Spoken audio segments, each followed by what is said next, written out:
समाधान जी से, लक्ष्मी नारायण मुंडा जी से और हमारे गीताश्री मैडम हैं और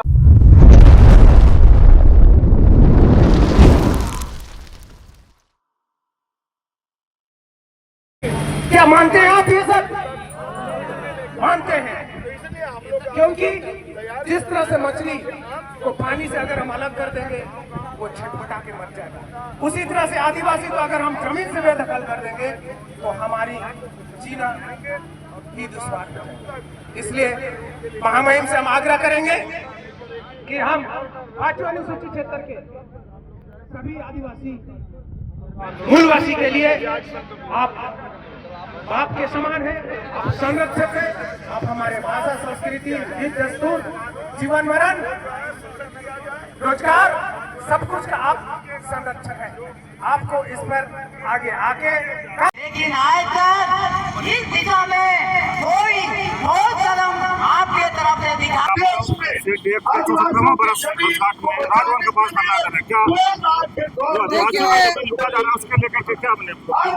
आज CNT एक्ट का जो है स्थापित हुए 117वां जो है ये दिवस हम लोग कह सकते हैं साल है, और जो हमारे पूर्वजों के जो अनगिनत और लगातार जो विद्रोह और उनकी कुर्बानी के द्वारा और अंततः जो धरती आबा और हम जिन्हें भगवान का दर्जा देते हैं बिरसा मुंडा जी की शहादत के बाद जो 1908 में CNT एक्ट जो लागू हुआ इस प्रदेश में, इस भूभाग में, आदिवासी भूभाग में जो लागू हुआ, जिसमें उत्तरी छोटा नागपुर, दक्षिणी छोटा नागपुर, पलामू के भी कुछ क्षेत्र आते हैं, तो हम लोग देख रहे हैं कि किस तरह से इस कानून के जो कड़े नियम और प्रावधान के बावजूद भी विशेष रूप से झारखंड बनने के बाद 5वीं अनुसूची का दर्जा मिलने के बाद भी जो है यहाँ पर आदिवासी जमीनों की खुली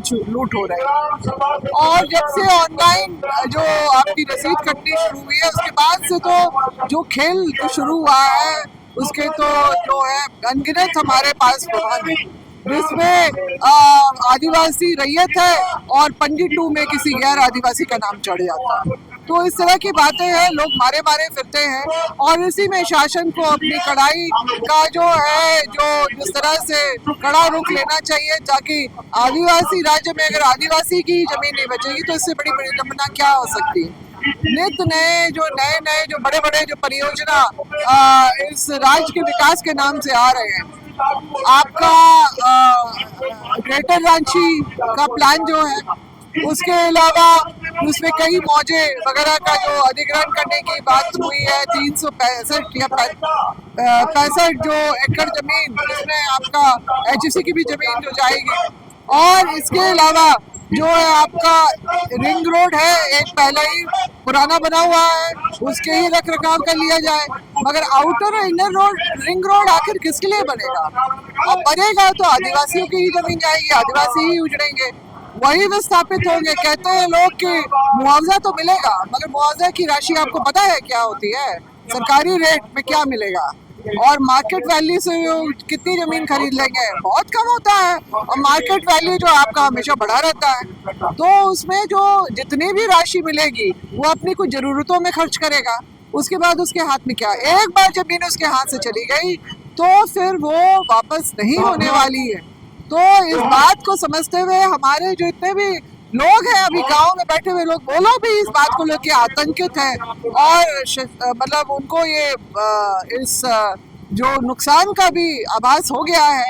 इसीलिए आज आप देखिए, आज ये इसमें जो महाधरना में आपको ग्रामीणों के चेहरे ज्यादा दिखाई देंगे, शहरी क्षेत्र चेहरे बहुत कम दिखेंगे। तो इस तरह की बात है। हमारा राज्य जो है माइंस और मिनरल्स के लिए भी माना जाता है, समता जजमेंट को भी यहाँ लागू होना चाहिए, ताकि जो उसमें व्यवस्था है कि 26% जो है माइनिंग का जो है, एक तो पहला है कि स्थानीय लोगों के द्वारा ग्रुप बनाया जाए और फिर उसका 26% जो है स्थानीय विकास के लिए किया जाए। और पैसा कानून भी आज तक जो लागू नहीं हुआ है, जो ग्राम सभा की जो महत्ता है, जो सरकार नित नए जो परियोजना बड़े छोटे जो ला रही है, वो ग्राम सभा में सूचित करना और वहां से अनुमति लेना बहुत जरूरी है, और वो सब नहीं हो रहा है। और यहाँ नित नए जो आउटर इनर रिंग रोड है, जो इस परियोजना आउटर इनर रोड का रिंग रोड का मैंने तुरंत उसका विरोध किया था। और मुझे मालूम है जहाँ पर ये जो योजनाएं जाएंगी उन क्षेत्रों में मेरा आना जाना है। लोगों ने कहा है कि पहले से ही वहाँ पर सर्वे चल रहा है और निश्चित रूप से आदिवासी ही जमीन वहाँ पर जाएंगे। तो ये इस तरह का जो है आदिवासियों को हमेशा के लिए उजाड़ना, विस्थापित करने की ही योजना है। और जो हम इसका कड़ा विरोध करते हैं, ऐसा कानून लागू नहीं हो रहा है। सीएनटी एक्ट का जो है, सीएनटी एक्ट का आज जो दिन है जो लागू हुए, जो 117 साल हो गए हैं, मगर जमीनें क्यों नहीं बच पा रही हैं? लगातार लोगों को इतना संघर्ष करना पड़ रहा है। गरीब असहाय लोग, इनके पास इतना ना अर्थ होता है, ना अर्थ ही नहीं है, तो वो कितना दौड़ लेंगे आपका अंचल या आपके थाना में भी आपको जेब गरम करनी है, अंचल में भी आपको। अगर आपका भूअर्जन विभाग में, एसडीओ कोर्ट में, कमिश्नर कोर्ट से भी अगर आदेश आ जाता है पक्ष में, तब भी उसका अनुपालन जो है बहुत मुश्किल से हो पाता है। तो ये हम लोग सब देख रहे हैं, इसलिए हम लोग चाहते हैं कड़ाई से इसका पालन हो। और जो पेशा कानून भी अभी सुनने में आया है कि कैबिनेट में लाया जाएगा कल परसों, तो हम लोग चाहते हैं अक्षरश 1996 का ही जो पेशा कानून है वो वैसा ही लागू हो, उसमें कोई भी मतलब मिलावट या उसमें संशोधन करने की जरूरत नहीं है। और JPRA 1 के जो बहाने जो इतने दिन लटका रहा, झारखंड हाई कोर्ट ने भी बार बार इसके लिए जो है निर्देश दिया है, फटकार भी लगाई है सरकार को। अब रजत जयंती के अवसर पर सरकार क्या करेगी, क्या तोहफा देगी, किस तरह का तोहफा देगी, हम उसके बाद हम देखेंगे। एक्ट आज 117वां वर्षगांठ आप लोग मना रहे हैं और राजभवन के पास दिवसीय धरना देने के क्या? देखिए, निश्चित रूप से 11 नवंबर 1908 को ये कानून लागू हुआ था और 117 वर्ष हो गए। लेकिन आज हम लोग को समीक्षा करने का ये दिवस है कि सीएनटी एक्ट रहने के बावजूद आज आदिवासियों का धार्मिक से लेकर सामाजिक जमीन से लेकर रैयती जमीन, सारे जमीन जो है सरना स्तर तक लूटा जा रहा है। तो निश्चित है कि आज हाईकोर्ट तक इस पर टिप्पणी किया है, सुप्रीम कोर्ट तक टिप्पणी किया है कि और सशक्त जो है जमीन को बचाने के लिए सशक्त कानून बनाने की जरूरत है। तो निश्चित है कि हम लोग जो कम से कम जो सीएनटी एक्ट का उल्लंघन करके जो जमीन लूटी गई है, उस जमीन को सरकार कम से कम वापस करे। चूंकि अबुआ दिसम अबुआ राज है, हम लोग मुख्य रूप से इसी पर जो है आज ये कर रहे हैं। और महामहिम को खास रूप से जमीन के मामले में खुद भी आपको नियम बनाने का अधिकार है, इसलिए हम लोग राजभवन के पास ये आज कार्यक्रम। कानून है, आप भी कानून मंत्री रहे, लेकिन जिस तरह से देखा जाए कि आदिवासियों का जमीन छीना जा रहा है, लूटा जा रहा है, तो क्या लगता है सबकी से लागू नहीं है?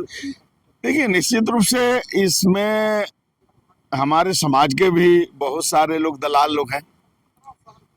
अफसर तो पूर्ण रूप से लगे हुए हैं इसमें, चाहे वो पुलिस महकमा हो, चाहे अंचल हो, डीसी स्तर के या सचिव स्तर के, और इसमें राजनीतिक जो एमएलए एमपी भी जो है लूटने में संरक्षण दे रहे हैं। तो निश्चित है कि इसमें जागरूक जनता को होना पड़ेगा और तभी ये जमीन जो है बच पाएगी। पेशा कानून अभी तक लागू नहीं हो पा रहा है, मैंने क्या कहेंगे इसको?